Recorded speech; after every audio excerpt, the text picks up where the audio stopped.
အခုဒီတဲ့ပို့ဆိုတာအရာကဦးစင်းတို့ကခုနပြောခဲ့တဲ့အခုကြားဖြန့်ဟေ့ဆိုရင်လေဘယ်ကအကြီးဆုံးဖြစ်နေ လိမ့်လာပဲ အလင်းအညာအသက်အဖြက်နော်မောင်ခိုးတွေကဘာကိုခုနပြောတဲ့ငွေကြေးတွေလိန်တာအစားဦးစင်းတို့ရဲ့တိုင်းပြည်ကြီးမှာဖြစ်နေတယ် တင်ပါတင်ပါ အကြီးဆုံးနေရာကြီးဖြစ်နေတခက်ရှက်ွယ်လေးလေးဖြစ်နေတာနော်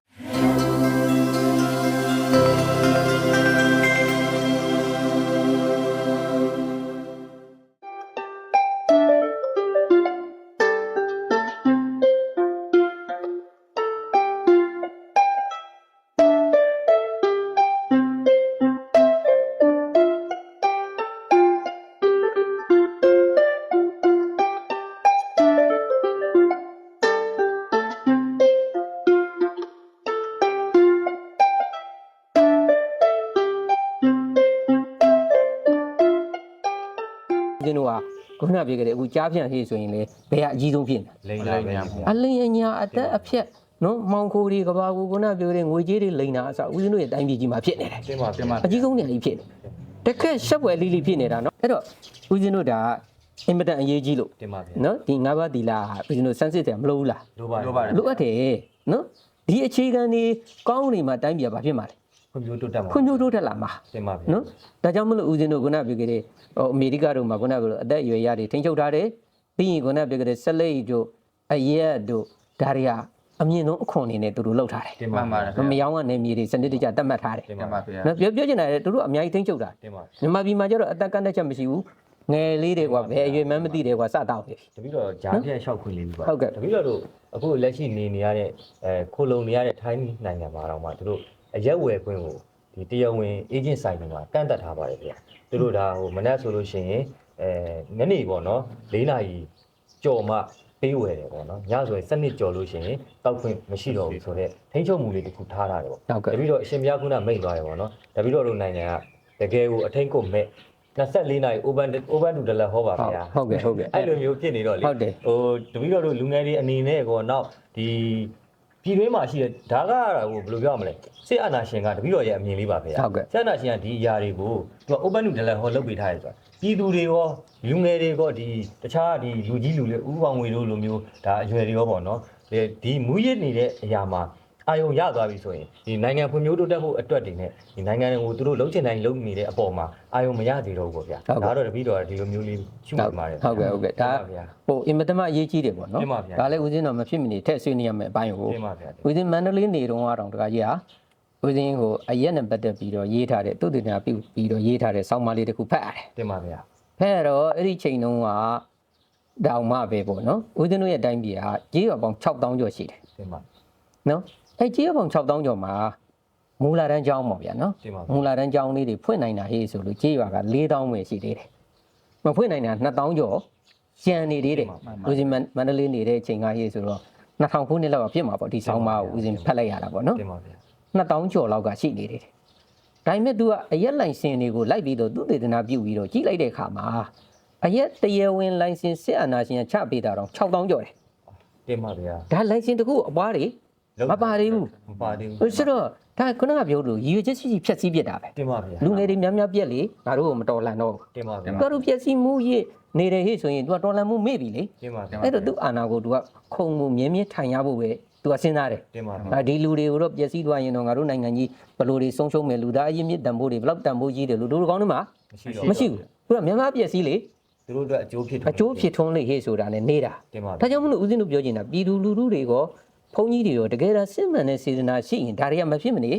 ပြောရ ထဲ့ကိုစဉ်းစားရမယ်အပိုင်းနော်ဆုံးမချရမယ် တင်ပါ အပိုင်းနေဒါကြောင့်မလို့ဦးဇင်းတို့ကဗုဒ္ဓသာရဏံစီတံဒိဋ္ဌိတုလို့ရွတ်ဆိုနေကြပြီးတော့ဗုဒ္ဓရဲ့အခြေခံဖြစ်နေတဲ့အာရိဏဒါနကြတော့လေ ကျူးလွန်ပါတယ် ကျူးလွန်နေကြတယ် တင်ပါဗျာ မုဒ္ဒဝါဒကြတော့လေ မဆောင်ထိန်ပါဘူး ဘာမှမဆောင်သေးဘူးเนาะရာဂိုင်နှုံးနေနဲ့ကြည့်ကြည့် တင်ပါ เนาะခုနပြောခဲ့တဲ့ဦးဇင်းတို့သူရမေရရနေလေကြပြပြန်တော့လေထုံနည်းလည်းကောင်း အဆိုးဆုံးဖြစ်နေ အဆိုးဆုံးအခြေအနေဖြစ်နေမှာ တင်ပါဗျာ ပြီးတော့ဦးဇင်းတို့ကာမီတုမိတ်ဆာစာရ တင်ပါ เนาะစိုးနေကြတာပဲဒါရှိတာလေ တင်ပါဗျာ ကပ္ပမပြန်ကြည့်ရင်မရင်းအကျင့်ဆုံးကဘယ်လိုတွေဖြစ်နေ မြန်မာနိုင်ငံပြန် မြန်မာနိုင်ငံမှာစစ်တပ်တွေကစား စစ်တပ်ပေါ့ဗျာ စစ်တပ်ကဓာတ်ရုပ်ထိမ့်ပြရမှာမဟုတ်ဘူးလား ဟုတ်ပါတယ်ဗျာ ရဲတွေကဓာတ်ထိမ့်ပြရမှာမဟုတ်ဘူးလား ဟုတ်ပါတယ် အခုကြတော့ကဲတွဲကြည့်နေတဲ့ခါကြီးဟာသူတို့အခုဒီဖြစ်သွားတဲ့အာဏာသိမ်းစဉ်ကာလမှာဦးဇင်းတို့ဟိုစကိုင်းရင်းမပင်မှာ တင်ပါဗျာ ဦးဇင်းတပည့်လေးရဲ့အမပေါ့ဗျာ တင်ပါ သူ့အမကဟိုစိတ်မနှံ တင်ပါ ကမှ နဲ့တော့အဲ့ဒီတပြေးအေးရွာကိုစစ်ကြောင်းထိုးလာတယ်ဟေ့ဆိုတော့ပြေးကြဟေ့ဆိုတော့ အကုန်လုံးပြေးကြတာစိတ်မနှက်နဲ့လူဆိုဘလို့ခေါ်မလဲတခါကြီး ရတော့ ဟုတ်တယ်မလား तू မသိဘူးလေစစ်ကြောင်းထိုးတယ်တွေဘာတွေဟုတ်တယ်မလားအဲ့တော့ तू ကနေခဲ့တာ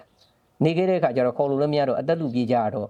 ့သူတို့အိမ်ရဲ့မလမကမှာရှိုးကြီးရှိတော့အဖေလုံသူကစိတ်မချတော့ရှိုးကြီးထဲမှာညက်ပင်ဖုံးပြီးတော့အဲ့ထဲဝင်နေတာ တင်ပါဗျာ အတန်တော့ကြားနေရတာပေါ့ဗျာနော်အဲ့ဒါဆိုတဲ့ဆိုတော့အဲ့ကလေးမလေးကိုစစ်တပ်ကမရင်းကျင်တယ် တင်ပါဗျာ ပြီးလည်းပြီးရောအဲ့ကလေးမလေးကိုတက်ပြီးတော့အဲ့ဒီမှာအိမ်မှာမိရှုပ်ထားခဲ့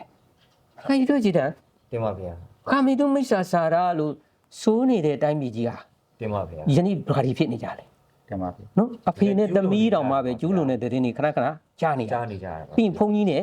မာရုကမာတွေနဲ့ဖြစ်နေတယ်ကိစ္စတွေ တင်ပါဗျာ ဟေးကြားမကောင်းနေလေ တင်ပါဗျာ ဟိုဆိုပေးနေတဲ့ဘုန်းကြီးတွေကိုယ်တိုင်ကပြက်နေပြီဟေးဆိုရင်ဘလို့မှမကောင်းဘူး တင်ပါဗျာ နော်ဒါတွေကလည်းမြန်မာနိုင်ငံမှာရေးဆိုလို့ရှိရင်ဘာမှဟိုတောင်ယူမှုတောင်ခံမှုမရှိကြဘူး တင်ပါဗျာ နော်ခုနကပြောတဲ့ဘုန်းကြီးနဲ့မာရုကမာနဲ့ဖြစ်နေတဲ့ဇလန်းတွေကစားအများကြီးတွေပဲ တင်ပါ တင်ပါ နော်ဝိုင်းဖုံဝိုင်းကနေကြတာ တင်ပါဗျာ အဲ့တော့ဒါစစ်ကြည့်တော့လည်းအဆင်မပြေဘူး တင်ပါ ပြီးတော့နောက်တစ်ခုဦးဇင်းတော်ပါဏာတိပါဒဝေဒမဏိတိတ်ကဗရံတမာရိယာမိလို့ဆိုကြတယ် တင်ပါဗျာ အဲ့ဆိုးနေတဲ့ရွာကြီးတွေတဲကိုတမင်တကောင်လောက်တော့မောင်းနေတယ်တခါကြီး တင်ပါဗျာ အဲ့အရှင်ပြန်ထွက်လာမဲ့ရွာရှိလား မရှိပါဘူးဗျာမရှိပါဘူးဗျာ ဟာခေါင်းနေစရာကြီးလေ တင်ပါဗျာ တင်ပါဗျာ ခုနကဦးရောဘတို့အမေရိကတို့မှာအဲ့ဒါဆိုးလား မဆိုးဘူးဗျာ မဆိုးဘူးဦးဇင်းတို့သွားတော့တမင်လေးတွေတရေလေးတွေယုံလေးတွေက တင်ပါဗျာ ဒီလိုရွာတွေဒီလိုလမ်းတွေထဲမှာသွားနေကြတာ တင်ပါ တင် ဗျာ ပါဗျာ ဒါဟိုရှင်ဗျာအဲ့လိုမိတ်လို့ပေါ့နော်တပီတော့ online မှာကြည့်လိုက်ရတယ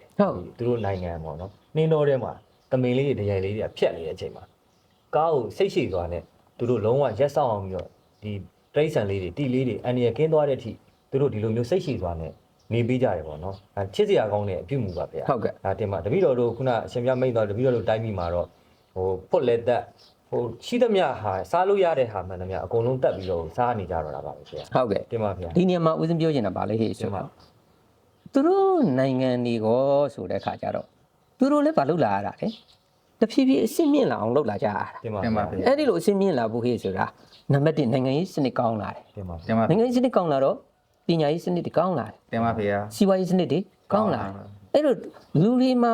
right တွေအခွင့်အရေးပြေးဝလာကြတယ် တင်ပါ တင်ပါ နော် ဗျာ right တွေတောင်းဆိုလာကြတယ်ငါတို့ဒါတွေပေးနော်လူမြင့် right တွေဖြစ်လာတယ်အမျိုးသမီး right တွေဖြစ်လာတယ် child right တွေဖြစ်လာတယ်နော်အကုန်လုံး right တွေသူတို့ရလာကြတယ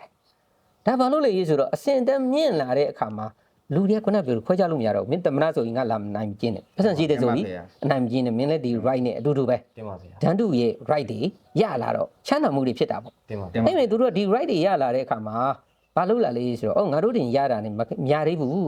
းဒီတလိဆန်လေးတွေလည်းတနာပါတယ်သူတို့လည်း right တွေ ပေးရ ပေးရမယ်မညှင်းပန်းရမနှိပ်စက်ရ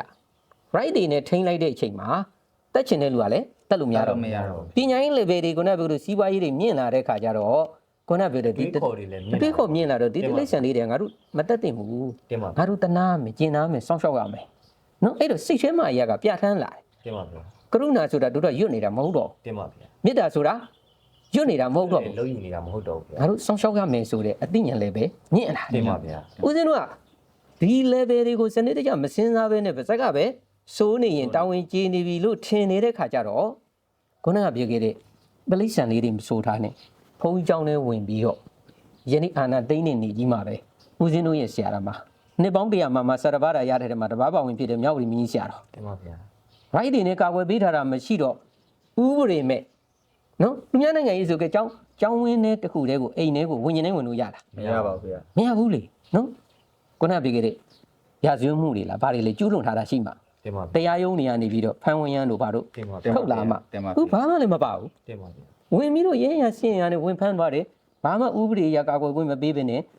ထောင်းနေ ထောင်နဲ့တန်းထည့်လိုက်တယ် တင်ပါ ခေဆရာတော်ကြီးတွေနော်ရွှေညောင်းပါဆရာတော်တို့ညောင်ရီမင်းဆရာတော်တို့ဥတော်ပိဒအလင်္ကာကျဲတို့ဥဒေဇနီကမန်းတောင်ကျဲတို့ တင်ပါ တင်ပါ မောရေဘူးဆရာတော်မိုးကုတ်ဆရာတော်တို့အများကြီးပေါ့ဗျာ တင်ပါ တင်ပါဗျာ ဆိုတော့ဦးတို့ဟ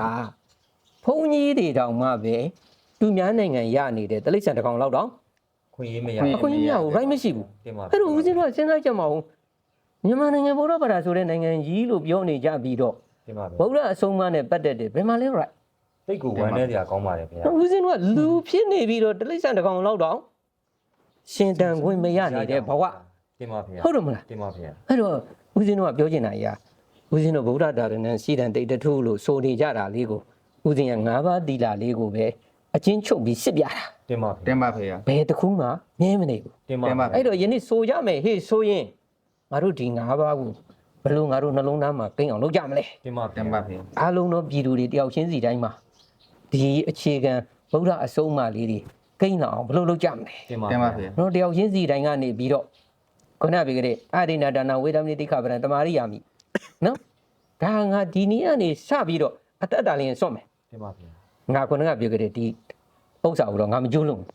တင် ငါ ပါ ကိုချင်းတိတ်ကအပြတ်မခံဘူးဆိုရင်တေးကြတဲ့သူ့ရင်ထဲမှာဒီတစ်ပါးရှိသွားပြီ တင်ပါ တင်ပါဖေရ ဟုတ်တယ်မလား တင်ပါ တင်ပါဖေ ဦးဇင်းတို့အများကြီးမပြနေနိုင်နေအောင်တော့ တပါ ကိုပြနိုင်တဲ့တစ်ပါးကိုတော့ဘာလုပ်နိုင်ရမလဲ ပြနိုင်ရမှာ ပြနိုင်ရမယ်ဒါဆိုရင်ကိုယ့်ရင်ထဲမှာဒီအဆုံးမှာရှိတယ်ကွာလို့ပြလို့ရတာပေါ့ တင်ပါဗျာ အခုကဦးဇင်းတို့က၅ပါးလုံးဆိုထားတယ်စစ်ကြည့်လိုက်တော့ တဘာမှမရှိ တဘာမှမရှိဘူးဆိုတော့ဘယ်မှာလဲအဆုံးမှာဦးဇင်းတို့ပြောချင်တာတစ်ခုရှိရင်တစ်ခုကိုခိုင်ခိုင်မြင်းမြင်းစောက်တိပါ တင်ပါဗျာ ဒီတစ်ခုတော့ငါခိုင်သွားပြီဟဲ့နောက်တစ်ခုငါတက်မယ်ဟုတ်တယ်မလားငါလိန်ရင်အလုပ်မလုပ်ဘူးစားရှိတည်ပြီးမို့ဗျာ step by step ပေါ့ကိုနိုင်တာကနေပြီးတော့မှအာမခံနိုင်တာကိုပဲလုပ်စိတ်ကျင်တယ် တင်ပါဗျာ တင်ပါဖေ ငါးပါးလုံးဆိုပြီးတော့ငါးပါးလုံးမမြဲတာယူဦးဇင်းတို့မကြိုက်ဘူး တင်ပါဖေရ တပါးဆိုရင်တပါးအသက်ဆုံးမယ် တင်ပါဖေရ ဟုတ်တယ်မလား ဖေရ ကျန်တာမဆုံးအဲ့ဒါဆိုသေးကြတယ်လေသူ့ရင်ထဲမှာတော့ဒီကောင်တော့မဆန်းနဲ့ဟဲ့သူ့ရင်ထဲမှာဒီတပါးအဆုံးမှာရှိတယ်နှစ်ပါးအဆုံးမှာရှိတယ် တင်ပါဗျာ ဒါဆိုရင်ကဲသူဒီတပါးအဆုံးမှာရှိရင်တပါးနဲ့ပတ်သက်ပြီးမစိတ်ချအောင်လား စိတ်ထား စိတ်ချပါတယ် နှစ်ပါးရှိရင် နှစ်ပါ နှစ်ပါးနဲ့ပတ်သက်ပြီးစိတ်ချအခုကငါးပါးလုံးရှိတော့ ပျက်စီးကုန်တာပေါ့ မျက်စိကုန်တော့ဘယ်မှလည်းမစိတ်ချအောင် တင်ပါဗျာ တော့မင်းအောင်လိုင်းကိုစစ်ကြည့်ငါးပါးလုံး မရှိဘူး မရှိဘူးတို့အုပ်စုကြီးကြည့်လိုက်ငါးပါးလုံးမရှိဘူး တင်ပါဗျာ ဓမ္မမရှိတဲ့တိုင်းပြည်အာရမတိုင်းပြည်ဒီငရဲတက်မြစူပတ်တယ်စူလောင်တယ်ငရဲပဲလို့ဦးဇင်းတို့ဝတ္တန်တကနော်သစ္စာဝတ္တန်တကဆရာကြီးဦးရှိအောင် တင်ပါဗျာ သူရေးခဲ့တယ်သူပြောခဲ့တယ်နော်ဒါကြောင့်မလို့ဦးဇင်းဒီကုန်းချုပ်အဖြစ်ပေါ့ပြောချင်တာအရာဗုဒ္ဓတာရဏံစိတံတိတ်တူဆိုတာဗုဒ္ဓရဲ့အဆုံးအမတယောက်ချင်းစီတိုင်းမှာ တင်ပါဗျာ နိုင်ငံသားတွေအားလုံးထဲမှာကဘာကြီးမှာအားလုံးလိုက်နိုင်ရင်လိုက်နာတော့ကဘာကြီးငြိမ်းချမ်းရေးတရားဖြစ်တယ် တင်ပါဖေရ ဒါကိုလိုက်လာနေတဲ့နိုင်ငံတွေကလည်းငြိမ်းချမ်းနေကြတယ်တိုးတက်နေကြတယ်ဖွံ့ဖြိုးနေကြတယ်နော်ဒါကြောင့်မလို့ဦးဇင်းတို့ဒီအစီအစဉ်လေးကနေပြီးအားလုံးကြည့်ကြတဲ့လူတွေအားလုံးကလည်းပဲကိုယ့်ရင်ထဲမှာငါတို့ဆိုနေတဲ့ဗုဒ္ဓသာရဏံစိတံဒိဋ္ဌိထုဆိုတာဗုဒ္ဓအဆုံးအမကြီးတယောက်ချင်းစီတိုင်းနော်ဒါဟာဗုဒ္ဓဘာသာအတွက်တင်ဟောခဲ့တာမဟုတ်ဘူး တင်ပါဗျာ ဘာသာဝင်တိုင်းအတွက်နိုင်ငံတိုင်းအတွက်နော်ဒီဟာဒီတကယ်ဦးဇင်းတို့ universal တင်ပါဗျာ စัจ java လာအားလုံးနော်လိုက်နိုင်ကြတဲ့ဟေ့ဆိုရင်ဒီဟာကြီးကကပ္ပငြိမ်းချမ်းရေးတရားတွေဖြစ်ပါတယ် တင်ပါဗျာ ဒီဆုံးမကိုကိုဒီကုံကအားလုံးနှလုံးသားထဲမှာလက်တွေ့လိုက်နိုင်ကျင့်သုံးနိုင်ကြပါစေလို့ဦးဇင်းအနေနဲ့ပြောကြလိုပါတယ် တင်ပါဗျာ တင်ပါဖေရ